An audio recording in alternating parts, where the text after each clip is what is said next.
এক ভাই প্রশ্ন করেছেন, পীর ধরা কি পবিত্র কোরআনে আছে?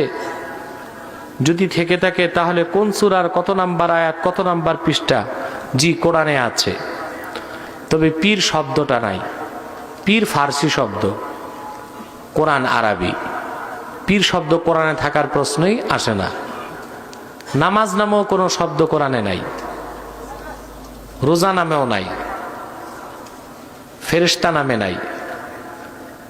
নামাজ আছে সালাত নামে, রোজা আছে সওম নামে, ফেরেশতা আছে মালায়েকা নামে, পীর আছে সাদেকিন নামে। কি নামে? সাদেকিন। 2 সূরা কাহাফ খুলে দেখুন, 15 পারা। সেখানে আল্লাহ পাক মুসা নবীকে পাঠাইলেন হযরত খিদিরের কাছে। কার কাছে? সহিহ বুখারী প্রথম খণ্ড কিতাবুল ইলমে এসেছে।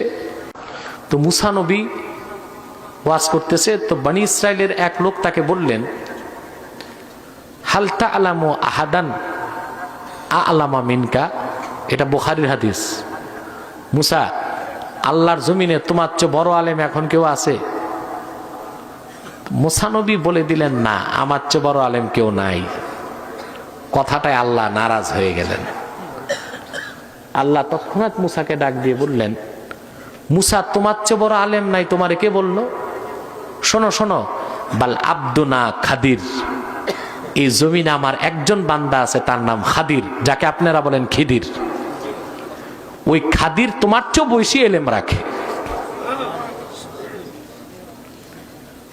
আল্লাহ পাক মুসাকে বললেন, যাও, যে এলেমটা তোমার কাছে নাই ওটা খাদির থেকে শিখো। আপনাদের কাছে আমার প্রশ্ন, যে মুসা নবী 40 দিন আল্লাহর সাথে কথা বললেন, তাওরাতের মতো একটা কিতাব পাইলেন, তারপর এমন কি এলেম তার বাকি ছিল যা শিখতে নবী হইয়া তাকে যাইতে হইল অলির কাছে?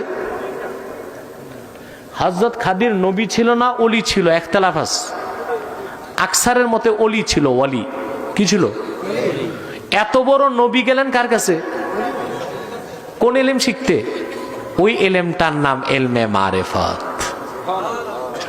এই মারেফত শিখতে যার কাছে যান তাকেই বলা হয় শায়েখ, ওস্তাদ। ফার্সিতে বলে পীর। তো পীর ধরা পাইছেন? কথা বলে না। তবে সাধু সাবধান, ভণ্ড পীরের কাছে যাইবেন না।